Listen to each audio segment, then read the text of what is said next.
Today I'm going to show you one of our most used kitchen tips, how to freeze onions.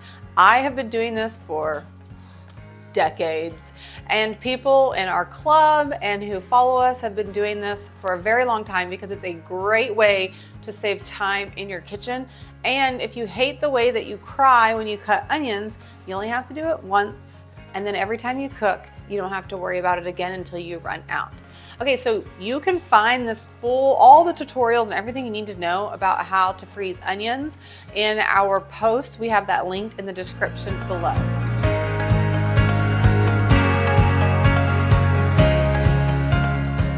Hi, I'm Carrie with eatingonadime.com, and we're on a mission to help families eat well on a budget. And this actually helps you out with that. A lot of people I know will just buy frozen onions, and that's really expensive when you can just do it yourself. And the convenience of frozen onions is you just have to grab them out of the freezer and toss them into your recipe, and it saves you a ton of time. Let me show you how. First, we have to chop up our onions, and today I'm going to show you two different ways. One's the traditional way and one's a stupid easy way. First, we're going to do the traditional way. You want to cut off the ends of the onions.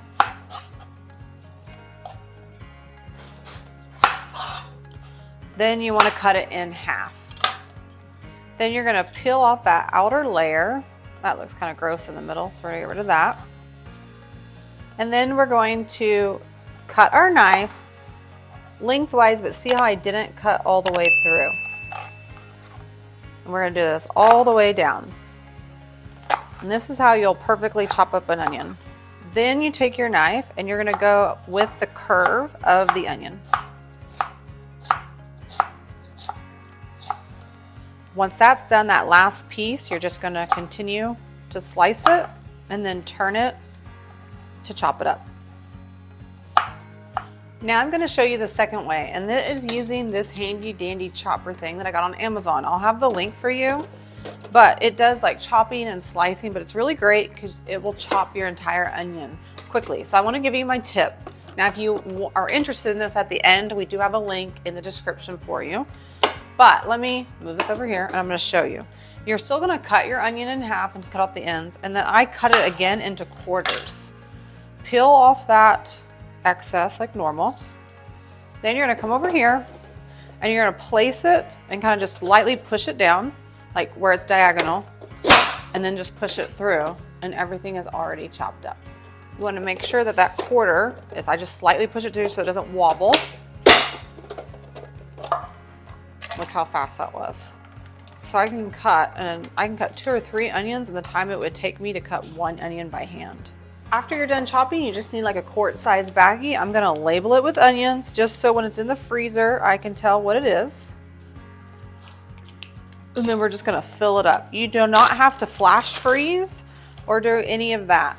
And I'm gonna show you in a minute on why you don't and how you're going to actually use these. So don't worry, there's more to come. But it's great. You can buy, like, we have some people in our Lazy Day Cooking Club, and we have a link for that if you're interested, or you can go to lazydaycookingclub.com. But we have some people in our club that will buy a whole bag of onions and chop them all up and then freeze them because they just hate dealing with onions, but they want the flavor of onions.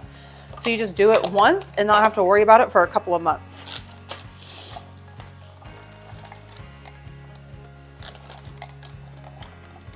Okay, so these are all in the bag now.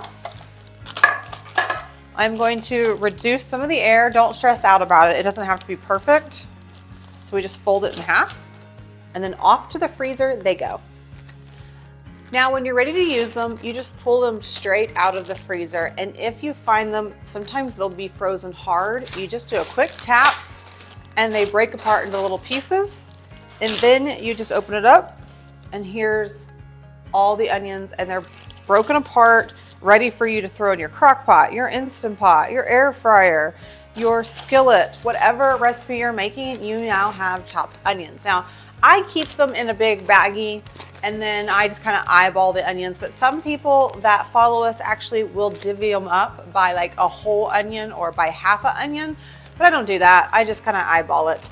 But I did want to tell you also, this is a great way to freeze chopped onions, but I actually tested it out with sliced onions. We sliced a whole bunch of onions for fried burgers and had way too much onions. And so I threw them in a baggie and froze them. And I wanted to test it out. I just, right when it came out of the freezer, I just banged it on the counter again. And look, perfectly beautiful slices. So now I can still use these and throw these on my Blackstone or throw them on my griddle to make beautiful fried onions, like fried onion burgers that I love. If you haven't tried those, we have that recipe on Eating on a Dime as well, our fried onion burgers. But that's how easy it is to freeze. Tell me that wasn't amazing. If you just go ahead and like and subscribe if you liked this tip. We have a lot of how to freeze posts and videos because we're trying to help you not only be able to cook delicious food at home, but also to be able to save a ton of time in the kitchen. And little things like this will save you a ton of time and tears by freezing your onions. Okay, you can grab the full information, the instructions, you can even print it out, and we even have delicious recipes for you to go with to use your freezed onions, all in the post. That is linked below. If you can't find it, just go to Google, type in Eating on a Dime, how to freeze onions, and it'll pull right up and you're gonna love it. Now, at the end of our videos, we take a bite of our food. Not gonna happen today. My sister tried to get me to do it. I'm not gonna do it. I have not eaten a frozen onion. But I know this will be delicious when you cook them up. And another little fun tip, because I love onions and bell peppers and stuff in my eggs, they actually cook up faster when they come from frozen. They get nice and soft and caramelized so much faster. So it's another time-saving tip. So even though I am not going to take a bite of my frozen onions, I still invite you to give this a try and leave a comment and let us know how it worked out for you. But until then, I will see you next time in my kitchen. Bye, friends.